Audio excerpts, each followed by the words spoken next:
Welcome to the Weekend Warriors podcast, the Week 12 predictions. Man, my shoulder really hurts from watching Markelle Fultz shoot free throws. I mean, geez. Oh, man, I think it's contagious at this point. Isn't that brutal that he's now? Oh, man, I could go on forever if I start talking about basketball. Hey, listen, this standings, I've been talking about it for 3 weeks, but now we're in the meat of it. It's too early to start talking about, playoff predictions and stipulations if this person wins and this person loses and vice versa. But it is very, very close right now. I want to preface this podcast by saying I'm in a hotel room right now in Joliet, Illinois. This is a couple days earlier than I usually film. It's Tuesday right now, but it's I got traveling tomorrow, the busiest traveling day of the year. Everybody's trying to get home for Thanksgiving. I will be a part of that group of people trying to get home for Thanksgiving. So I'm doing this a little early, so when I get home, I can catch up and not having to worry about doing a production here. So, but in any event, I'm live. I'm ready to go. Doing it a little early, so I might just not be 100% up on news and notes, but I'm close. So let's jump into it. Last week, 3-2. Not my best week, but pretty solid. Another 4 winning weeks in a row. So we're rolling there with the predictions. So let's jump into it. You have Week 12 coming up, and the first matchup that we're going to do is Wrecking Crew versus Doubting Thomas. So I looked at the standings the other night. I was like, man, I really hope Brett's able to beat Terry, but it's so close. Patrick Mahomes, Tyreek Hill. Oh my God. That I was joking around with my brother, he was saying next year, pick for your team, Tyreek Hill first round, Travis Kelce second round, Patrick Mahomes third round. The Chiefs are a cheat code, and it's just unbelievable. I think those two guys combined for over 90 points, and even though Terry had Goff, it just wasn't even close to enough. So good news for us trying to catch Terry. He now drops to 6-5. And Brett, like I said, no one's catching him anyway. So this week, no Doubting Thomas versus Terry. No Doubting Thomas knocked Chris out of the playoffs officially last week. Sorry, Chris. But with 4 wins at this point in the season, with how crowded the standings are, you will have no shot. So it was a good season for Todd. It was a good season for No Doubting Thomas. Let's see if No Doubting Thomas can continue to play spoiler at this point. Terry is without Jared Goff, but he does have Russell Wilson on his bench. Terry, even though he did lose to Brett last week, a lot of the players are performing for him. Odell Beckham Jr., great week. T.Y. Hilton, fantastic week. Adrian Peterson scored 2 touchdowns. Leonard Fournette is back. So, and obviously Zach Ertz is a beast. So you got a lot of pieces here that still have a well-rounded team. My dad, he's got a lot of guys that are hit or miss. We talk about every week. Marquez Valdez-Scantling, I started him in one league. He had 1 catch for 8 yards, very unexpected. Crowell, you never know you're going to get out of him. Tyler Lockett, he's another guy hit or miss. Now apparently Baldwin's back into the fold. I'll start him. He'll get 3 catches this week. That's how he operates. So, he's got Michael Thomas, he's got Ezekiel Elliott, then he's got a bunch of players that'll get him either 3 or 20. Also, he does have Travis Kelce, but he's on bye this week, so he's not going to help him very much. So, listen, I want my dad to win. I predicted him to lose last week. He was upset about it. He beat Chris. So I'm going to stay on that school of thought. I think Terry's going to win. I'm going to predict Terry to win. But for the other guys that are 6-5 trying to fight for a playoff spot, we hope No Doubting Thomas wins. So I got Terry in this one, though, for the predictions over my dad. Moving on to the next matchup, we have Dumpster Fire versus Weapon X-Men. So I don't want to say that I predicted this, but a couple weeks ago when Zach texted me and said he's made some questionable lineup decisions and would have had sole possession of first place, I said that could be a week he looks back on as a potential crap. I should have taken advantage. Now he has lost 3 in a row, and he has named his team the Dumpster Fire, and rightfully so. Last week, a league very small amount of points were scored by Zach. He, in fact, had 73, and his opponent had 175. When you lose by 100, that is a dumpster fire. His best player, James Conner, had a down week, and just the rest of the guys kind of followed suit. Carson Wentz, won't even get into that game. That was just something else. So this week he's looking for a bounce back, and he's playing Otley, who Many people are referring him to as a cupcake. I won't refer to him as a cupcake, but talked to Ott over the weekend. He's going to keep fighting. That's what he does. So it's going to be tough to fight without Kareem Hunt this week. You got Kareem Hunt on bye. You got Dalvin Cook as your number one running back. He had a half a point in scoring last week. The Minnesota Vikings are not having a great year. Chicago Bears defense was great. Can you trust Dalvin Cook at home against Green Bay? You have to. But if he's your number one running back and Otley's flex at the moment, like I said, he's going to probably make some changes. It is Tuesday, but the only other running back he has on his bench is Kenyon Drake, and his flex at the moment is Michael Crabtree. So he's also got Trubisky as his quarterback right now. He's got Brady on the bench, so he might make some changes there. But Trubisky, questionable at the moment. That's why I bring it up. So, some uncertainty there. I'd be a fool, even in Zach's position right now with how many games he's been losing in a row, to pick Otley with the roster that Otley has was his best player on bye. So I have to take Zach for the sake of predictions. Same thing I'll say about my dad and Terry's game. I hope that Ott can somehow pull an upset. But, look, Connor should get back on track. A.J. Green should be back. Okay, Devontae Adams is a beast. Carson Wentz had his worst game of his career. He's going to bounce back at home against the Giants. Tevin Coleman against the Saints on Thanksgiving.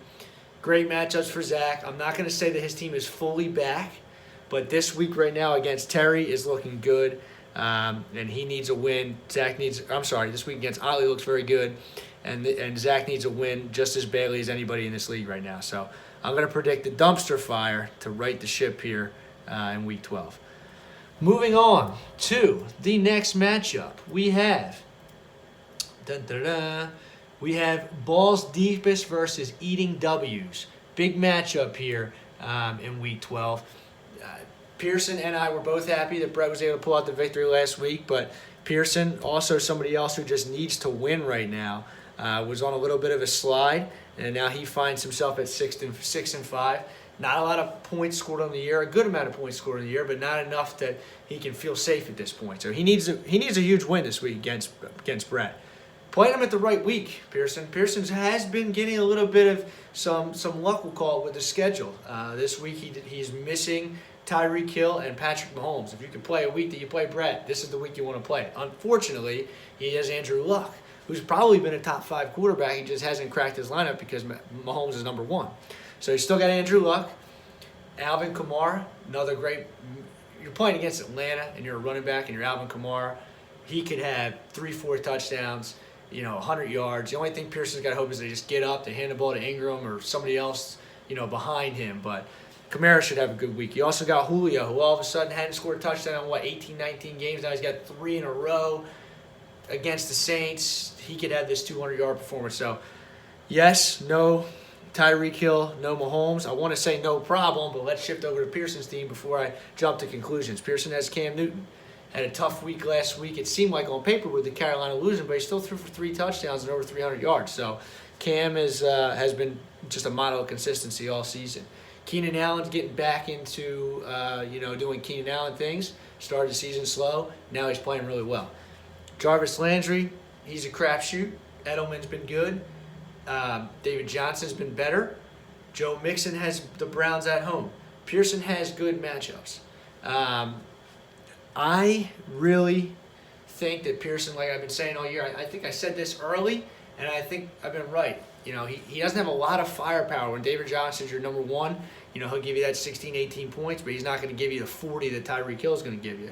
I think I see that for a lot of players on his team. I have Keenan Allen. I wish he was that guy who did Michael Thomas things and had 180 yards and a touchdown, but he's kind of the guy that you say, all right, I'll get 75, I'll get 90 yards, maybe I'll get a score. So I just don't know if that team is going to be able to overcome Brett's firepower, even with those guys on bye.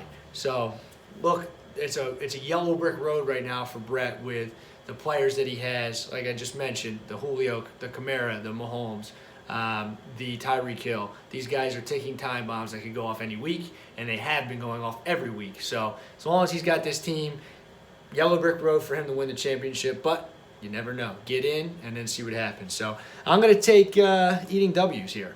And it would be good for me, again, I'll go back to the scenarios. Anybody who's trying to fight in to get to the playoffs, you want Brett to win at this point. He's not getting knocked out.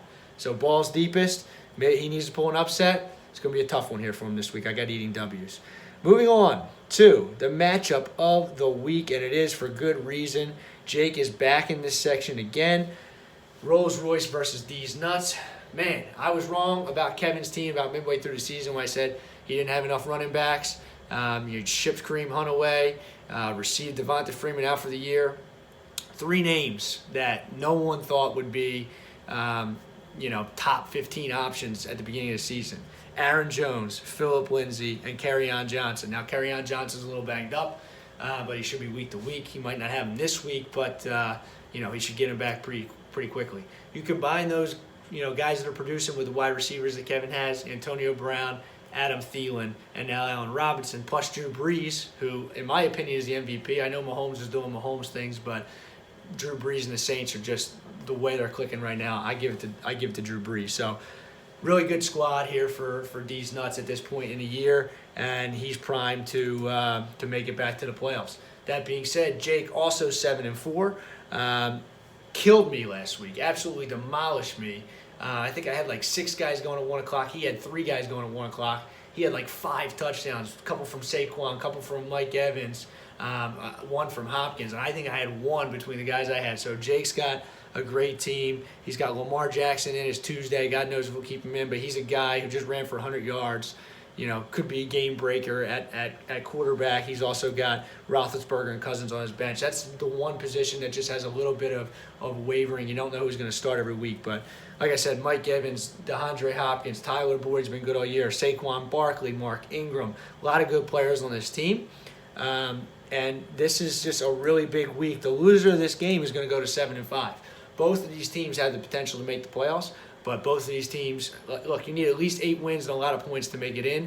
With it stacked as much as it is here, you probably want to get to 9 wins. Matchup of the week, really like both these teams, like I just said. I'm going to take Kevin. Kevin's been winning. Jake has been up 2 in a row for Jake, 3 in a row for Kevin so far in the last 3 weeks. I'm going to go with these nuts and see what happens. So, look, my matchup.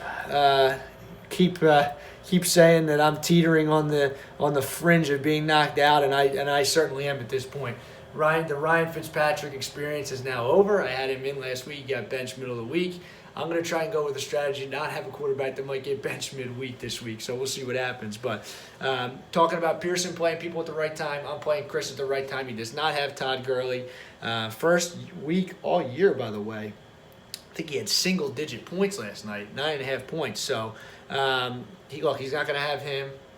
He doesn't have Josh Reynolds, which doesn't seem like a big deal, but he really played really well last night too. My team, I got 3 running backs ranked in the top 10 this week in Yahoo, which makes me, Nick Chubb, Melvin Gordon, Christian McCaffrey. My receivers aren't great. Kenny Galladay is going to be good the rest of the season. He's the only guy left in Detroit. Cooper is now better, and now, like I talked about Doug Baldwin earlier, he's okay. Maybe they're going to start targeting him again. If you hear that team, I think they're better than 5-6. I don't think they're a Brett. I don't think they're a Kevin or Jake's team, but I think they could be good enough to make it in the 4th spot. That being said, I have a lot of work to do. I cannot afford to lose another game. I'm 5-6. I'm teetering on the chances of being in. I got to start this week with a win over Chris, and then go from there. Like I said, not going to talk playoff scenarios yet. There's too many things that could happen with the remaining weeks. But look, guys, this is a fun league because you got to try to get in the playoffs. I'm in another league where there's 10 teams and 6 teams make the playoffs. It's like handing out participation medals for coming in 7th place. We don't mess around with that, okay? You got to fight tooth and nail to make your way into the playoffs. And then when you get there, you don't get a rest. There's no bye weeks, okay? We don't take days off in Weekend Warriors League. You got to keep fighting. You got to get to the top. So this is a message from me to you. Do what you can. Try to make it. It's fun. It's going to be competitive. If you make the playoffs, congratulations. But like I said, if you're not, then you're just going to keep fighting. And that's what we do here. So listen, guys, I hope I make it home for the holidays. If not, I'm going to be having a turkey dinner here in Joliet. But really appreciate all you guys, and I really hope you guys have a really happy Thanksgiving. Kamish out.